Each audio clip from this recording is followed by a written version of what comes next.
بینەرانی عزیزم کاتون کاتێکتان باش لە بەرنمێکی تایبەت وەکو تیمی دەستگای میدیای شارپرێس لەگەڵ هەرێک لە بەڕێزان کاک کەمال ڕەوفە کاک هاوکار عیزەت شرۆڤەی پرسی هەڵبژاردننی خولی شەشەمی پەرلەمانی کوردستان ئەەکەین. کاک کەمال بەخێر بێی، کاک هاوکار جەنابشتان بەخێر بن، سوپاس بۆ ئامادەیتان. کاک کەمال ئەمێ باس لۆ بکەم ئەم هەڵبژاردنە ئەمڕۆ بەرەو کۆتا کاتژمێرەکانی کۆتایی هاتنی دەنگدانی گشتیە ڕۆین. ئەم هەڵبژاردنە چی لە بارودۆخی سیاسی لە هەرێمی کوردستانەوە چی لە بارودۆخی ئابووریە گۆڕێ؟ وڵا لە ڕاستی ئەم هەڵبژاردنە بۆ هەرێمی کوردستان زۆر گرنگە، چونکە ئێمە ماوەیەکی زۆرە لە فراغێکی سیاسی و ئیداری حکومڕانی هەین و ئەم هەڵبژاردنە گرنگە بۆ ئەوەی کە تیمێک لە حکوومەت و حکومڕانی تازە بۆ مامەڵەکردن لەگەڵ هەرێمی کوردستان بە تایبەتی لەگەڵ بەغداد و وڵاتانی ئەقلیمی و لەگەڵ ئەو گۆڕانکارانەی کرد ناوچەکە دروست بووە. کۆمەڵی گۆڕانکاری زۆر تریش بەڕێگاوەیە کاوانە هەمی گۆڕانکاری گەورە و قۆڵن و من بۆ خۆم پێم وایە ئەگەر هەرێمی کوردستان و ئیدارە و حکومڕانی هەرێمی کوردستان بەم شێوانەی ساڵانی ڕابرد و بڕات ئێمە فریا ناکەوین ڕۆڵمان هەبێت لەو گۆڕانکاریانە و من تەسەورم وایە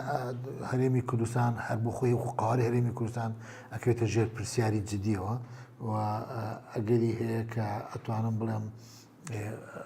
بەرەو ئەگەری ئەواجە کە دوولەت بێ و لە حاڵی دوولەت بوونی دوو ئیدار و دروستبوونی وانە هەرێمی وەکو هەرێم نامێنێت، چکە بە پێی دەستور بێسێ پارێزگا بەیەکەوە بێ وەکو هەرێمێک ئەتوانێت هەرێمی تشکیلکەن. بۆیە پێم وایە بێم هەڵبژاردنە زۆر گرنگە و هیوادارم عەقڵانی لایەنە براوەکان و لایەنە بەشداربووەکان عەقڵانی تەعاملی لەگەڵا بکەن، واز لە کەل لە ڕقی و عینادی بێنن. ئەگینا من پێم وابێ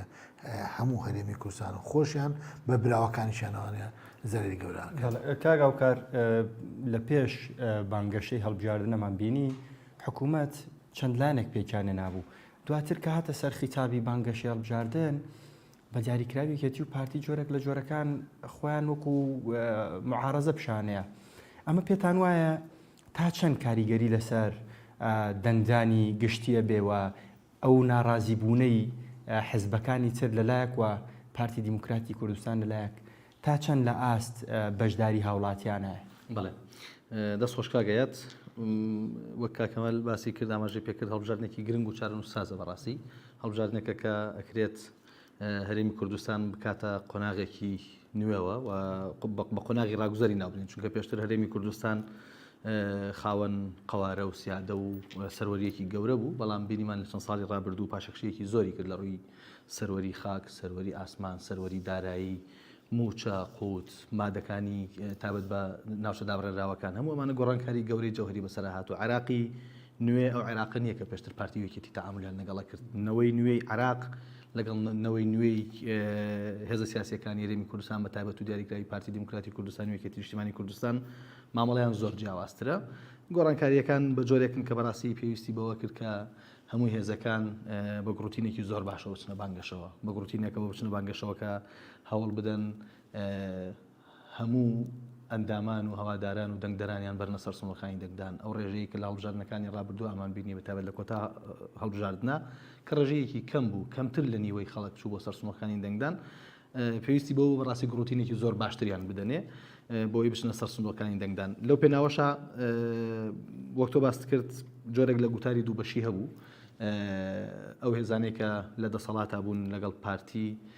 بزوتنەوەی گۆڕان بوو، یەکێتی نیشتیمانی کوردستان بوو لەگەڵ ژمارەیەک لە هێزەکانی ترکە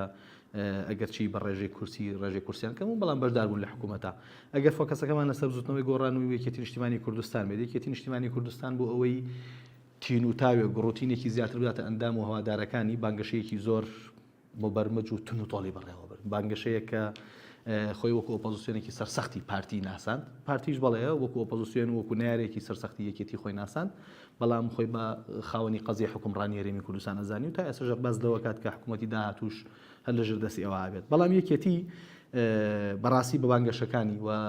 سەرۆکی یەکێتی پاڤڵ تاڵەبانی بە دیاریکراوی جۆرێک لە جۆرەکان بانگەشەیەکی کرێ بڵێن جیاوازی بەڕێوە برد. ڕاستە ئێمە وەکو چاودێران ڕەنگە قسەمان لەسەر ئەو شێوازە بانگەشەیە هەبێت، بەڵام بۆ ئەندام و هەوادارەکانی خۆی تا ڕادەیەکی زۆر بەڕاستی توانی جێی خۆی بکاتەوە، توانی جێی خۆی بگرێت. ئەنجامەکەشی تا ڕادەیەک ئێستا ئەبینین ئەندامانی یەکێتی بە گڕوتینێکی زۆر زیاترەوە لە دوو ڕۆژی ڕابردوو لە هەڵبژاردننی تایبەت و ئەم ڕۆژ لە هەڵبژاردننی گشتی بە پێی ئەوەی کە گەڕاوەتەوە ئامارەکان بە جۆرێکن کە ڕەنگە تا ئێوارە 55 و نزیکی 60 بێتەوە کە ئەمە بەڕاستی گڕوتینێکی جیاوازە و گۆڕانکاریەکی جەوهریە لە ڕێژەی بەشداری لە هاوڵاتیان. ئەمە یەکێک بوو لەو نقطانی کە یەکێتی ئەویست هەر چۆنێک بێت بەڕاستی بگاتە ئەم نقطەیە نەک بۆ ئەوەی تەنها لە پارتی بدات. ئەویست لە ڕگەی ئەو گوتاری کە لە پارتی ئەدات لە حیزبەکانی تری بچووکی سنووری سلێمانی بدا بەڕاستی و تا ڕادەیەکی زۆریش ئەکرێ بڵێن ڕەنگە بۆ کادرەکان و ئەندامان و هەوادارانی یەکێتی ئەو هەدەفەی پێکابێت. بەڵێ کاکەمان هەموو جارە جۆمان لەوە بێ هەڵبژاردن لە دوای هەڵبژاردنەوە ترێ هەڵبژاردنە گرنگترە جیاوازترە چارە نووسسترە وەڵا بە فعلیەمە قسەم لەسەرەوە بۆ بکەیانی ئەومان پێ بڵێ بۆچی ئەم هەڵبژاردنە ینی ئایا ئەم جیاوازی شارە بێتەوە بۆ ڕۆتین یا فعلەن ئەمە هەڵبژاردنە جیاواز فەرقەکەی ئەنی بە گەر خاڵخێنە سەر حرفەکان جیاوازەکە لە کوایە توی سا حکوومەتێکت هەیە توانای پێدانی موچەی فەرمانبەرانی نییە حکوومەتێکە داوا لە حکوومەتێکی ترەکان موچەی بۆ بێت ئەبێت هەموو مانگی ئەم لیستە بڕات و ڕێکخرێتەوە لیستی فەرمانبەران و لە مانگا درێ مانگی ترە درێ و کۆمەڵێک بڕیار لە دەستی ئەم حکوومەتە هەبوو پێشتر بڕیاری فرۆشتنی نەوت بوو بڕیاری کۆمەڵێکشتی تر بوو خاڵە سنووریەکان بوو ئێستا ئەم حکوومەتی کە حکوومەتی هەرێمی ناوە ئەم ئینانی لەدەستان نەماوە ئەم خاوەن بڕیاری یەکلاییکەرەوە نییە لەم پرسانە و ئەم حکوومەتە لەلایەن حکوومەتی ناوەندیەوەنەیە گوشارێکی زۆری خراوەتە سەر و بەشێک لەوەی کە ئەمە دروست بووە بەشێکی پەیوەندی بەوەیە کە ئەم حکوومەتە بە ئاراستەیەکی خراپان مامەڵی کردووە و بە ئاراستەیەکی ناشەفافە و پرسی گەندەڵی چۆتە ئاسمان زعفی زۆرە و ئێزە بەشداربووەکانش بینی خوانەکە حکوومەتیان تشکیل کردووە ڕێی جیاوازیان هەیە خۆ لە هەڵمەتی هەڵبژاردنەکەشا دەرکەوت کە ڕێی جیاواز لەسەر ئیدارە حکومڕانی هەیە ئەم حکومڕان ئەم هەڵبژاردنە کۆمەڵێکشتی تایە کە گرنگە مثلن بۆ نمونە هیچ هێزێک بە تەنیا ناتوانێت 50 زایدێک بەدەست بێنێت ئەنی ئەوە وازەحە یعنی ئەوە بەسەر چوو کە پارتی دیموکراتی کوردستان ئەو پێشتر توانی یەکێتێر مشارەکەی نەکرد چۆن کەسێکیان هێنا کردیان بە وەکالەت بە سەرۆکی پەرلەمان و دانا و تیان ئەگەر نایێنێمە ئەوە مەشکار مەشێکن بە پەلەپەل یەکێتی ڕۆی ئەم جارە پارتی دیموکراتی کوردستان ناتوانێت وا بکات یعنی ئەو ڕێژەی دەنگانە بە جۆرێک دابەشە بێت ئەما گۆڕێت دووهەم مثلا لەسەر مەسلەی تەوتین و هەژماری من وانە ڕێیەکی هین هەبوو تێکەڵە و جیاواز هەبوو لەسەر چۆنەتی مامەڵەکردن لەگەڵ بەغا و لەگەڵ لەشکرکێشی تورکیا و لەگەڵ تەدەخولی ئێران وانە ڕێیەکە بوو کە هیچ پێک نهاتون ئەبێ لەم هەڵبژاردنە ئەم حکوومەتە تەکلیفی خۆی بەرامبەر بەم پرسانە چاکە کە من بۆ خۆم پێشبینیەوە ناکەم ئەم حکوومەتە کەیەت لە دوای ئەم هەڵبژاردنە ئەگەر بۆیان تشکیل کرێ خۆ ئەگەریشەی بۆیان تشکیل نەکرێت ئەوەش فکرێکی باشە قسە لەسەرەکەین ئەگەر بۆیان تشکیلێ بەڵام لە ناکرێت تۆ پێ دوا بێ مادام ئەم هێزانە هەمان هێزەکانی پێشون کە حکوومەت تشکیلەکەن ئەم حکوومەتە ئەیتر پاکە بێگەردە بێخەوشە بێکەم و کورتیان نا بەڵام کۆمەڵی گۆڕانکاری دروست بووە مەسەن بۆ پێشتر لە پەرلەمانی پێشووترا 11 کۆتا بوو ئیسابەوە 5 لە 5ەکەش دوانی چوتە سەر ناوچەی نفوزی سلێمانی کە یەکێتی نیشتمانی کوردستان کۆنتترۆلی کردو منتیقە نفوزیەوە لە پێشتر 111 پەرلەمانتارمان هەبوو ئێستا بۆ بە 100 بە کۆتاکانەوەێ یعنی کۆمەڵێک گۆڕانکاری پێشتر هەڵبژاردن لە یەک زۆنا بۆ ئێستا بۆ بە 4 زۆن هەندێک هێزی تازە هاتوونەتە پێشوانێ کە ئەمانش دەنگ و ڕێنێکیان هەیە من پێم وایە بە تەواتی لەم هەڵبژاردنە بۆیە لەم گرنگە کاڵین گرنگە شەر نییە بڵین گرنگە بۆ قەزەیەکی زۆر نەتەوەی ئیسرائیل بەڵام گرنگە بۆ مانەوەی حکوومەتی هەرێم ئەمە پێمانەڵێن ئەگەر ئەمان حەقڵانە تەعامل لەگەڵ نەتایجەکانی هەڵبژاردنە بکەن و ئەگەر لەم چەند ساعتی ماوە تێکی نەدەن و یەکتری چۆن لە هەڵمەتی هەڵبژاردنێکیان تۆمەتبار کرد بە تیرۆریست و بە خاکفرۆش و ئەگەر بەم نەفەسە مامەڵە بکەن حکوومەتیان پێ تشکیل ناکرێت ئەگەر ئەمە تەنها مجرد بۆ هەڵمەتی هەڵبژاردن و بۆ کۆکنەوەی دەنگ بوو بێت و دوای ئەوە بچنەوە سەر مێزی گفتوگۆ کە من پێم وابێ ئەوە ڕێگا دروستەکەیە ئەبێ حکوومەتی تشکیلکەن ئەم جارە جۆرێک لە ڕزامەندی لایەنەکانی تریش بەشدار بکەن چکە ئەو هێزانی کەش دەنگێنن دەنگیان کەم نییە ئەم جارە دابەشبوونەکە ینی کێکی دەسەڵات بۆ شێوە دابەشە بێت کە هیچ هێزیەک ناتوانێت فەزلی ئەوە لێ با بڵێ من نتوانم بەتەنیا ئیدارە حکومڕانی پشکی شێر نامێنێت و 50 زایدەکە نامێنێت ئەم مفاجئی مەجای مفاجئی تیاکرانی ئەم ڕەنگەشتی چاڕوان نەکراوی تا ڕووبا ڕەنگە مەستەن بۆ مناگەر یەکێتی و لایەنەکانی تر ڕێکەون ئەتوان بەبێ پارتی کە ئەمە منتیق نییە لۆژیک نییە بۆ ئەم دیموگرافیای سیاسی هەرێمی کوردستان کە هێزی چەکدار لە دەستی حیزب ماوەتەوە ممکن نییە یەکێتی نیشتمانی کوردستان ئەگەر 50 زایدیەکیش بێنێ بەبێ پارتی حکومەت تشکیل کات و بۆ پارتیش ئەگەر 50 زایدیەک بێنێ بەبێ یەکێتی ناتوانێت حکومەتێکی سەرتاسەری ئەتوانێت حکومەتی لە هەولێر ئەیش بە کێشەوە بۆ خۆی ئیمچارە سەرکە من پێم وابێ ئێستا هەموو ئەو دۆستانەی کە دۆستی کوردن و چاودێری دۆخی هەرێمی کوردستانەکەن درک بەواکەن کە هەرێمی کوردستان وردە خاڵی لاوازی زیاب بووە ئەم حکومڕانیە ئەم شێوازی حکومڕانیە خاڵی لاوازی هیوادارم ئەوان عەقلیان بەوە بشکی عەقڵ بەسەری خوانە بجێڕنەوانە بزانن بەشێک لە کۆمەلگای ئێماڵێم حکومەتە ئەم حکومڕانیە ئەم شێوازە شکست خواردووە کۆڵی لێبن و بێنە بە شوەیەکی تر ماوە لەگەڵاکەن و ئەگەر کە من بۆ خۆم بێهیوام لەوەی کە ئەم عەقڵە موجود بێ لە ئیدارە و لە حکومڕانی عەقڵی حیزبە سیاسیەکانی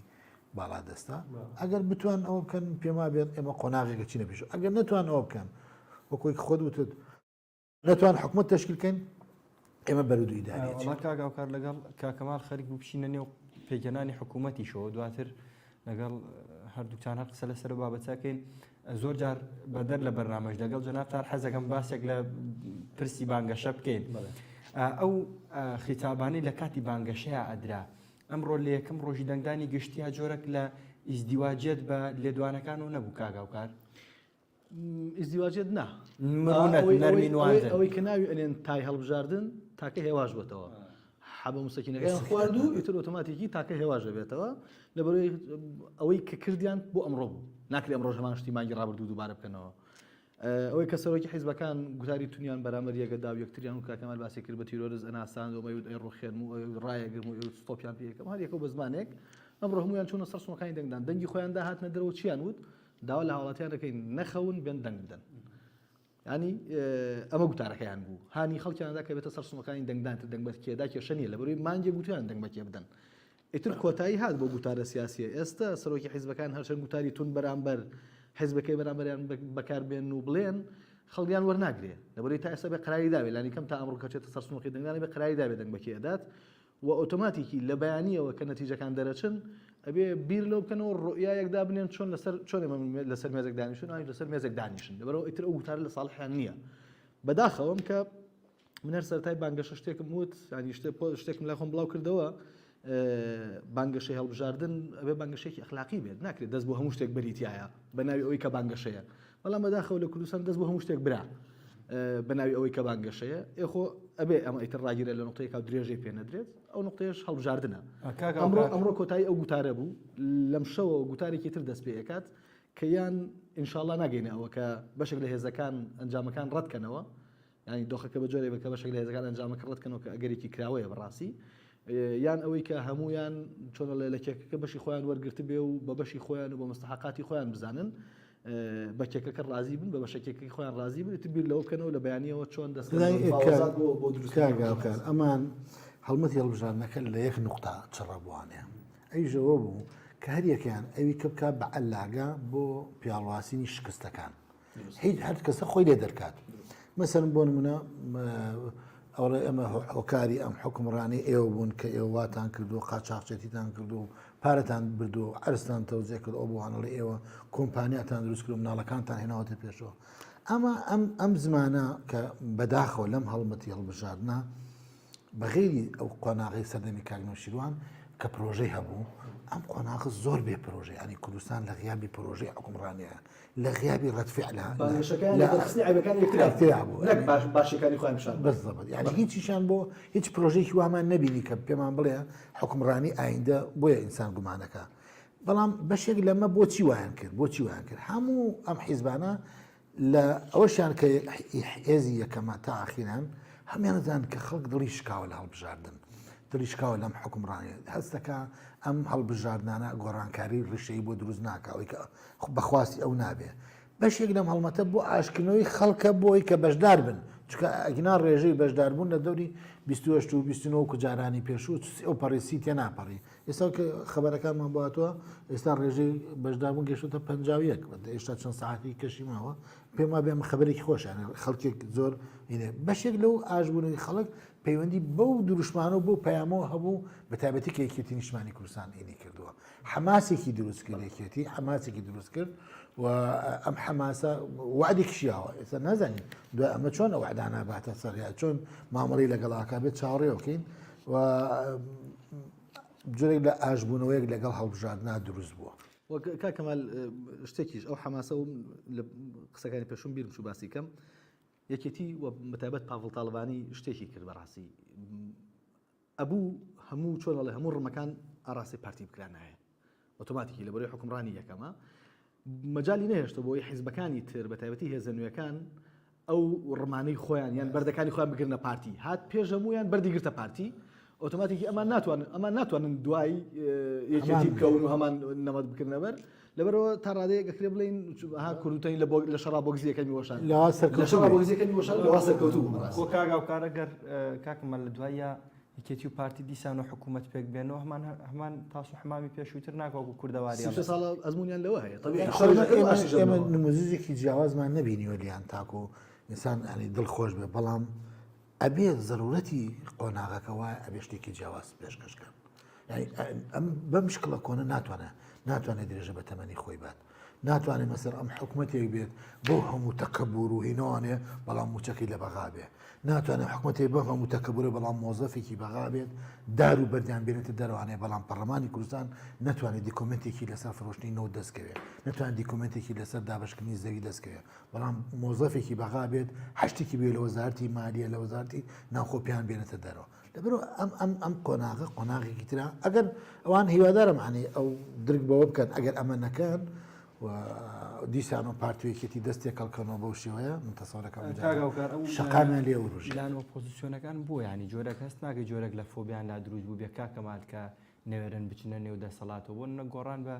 25 کورسی 24 کورسی و داخڵی حکوومەت بوو دواتر سەری لە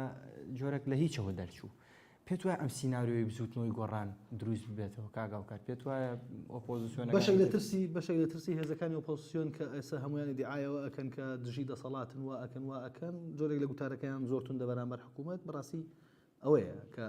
ئەترسن هەمان ئەزمموی بزوتنەوەی گۆڕان کاتێک کە ئەسنە دەسەڵاتەوە هاوڵاتیان لیان بکشێنەوە و سزایان بدەن کە ئەگەرێکی بەهێزە و دەنگدەری کوردستان ئێستا تا ڕادەیەکی زۆر جگە لە دەنگدەرە حیزبیە تۆخەکە ئەوی تری دەنگدەرێکی وشارە بەڕاستی ئەتوانێت لە نقطەیەکە چۆن بزوتنەوەی گۆڕانی ڕاگرت هەرێزێکی تریژ ڕابگرێت ئەمە یەکێکە لە خاڵەکان خاڵی دووەمیش ئەوەیە کە ئۆپۆزیسیۆن زۆر پارتە بەرمونە ئێستا بە هەر جۆری حسابی بکەیت ئەگەر 25 بۆ 30 کورسیش بێنێت ئۆپۆزیسیۆن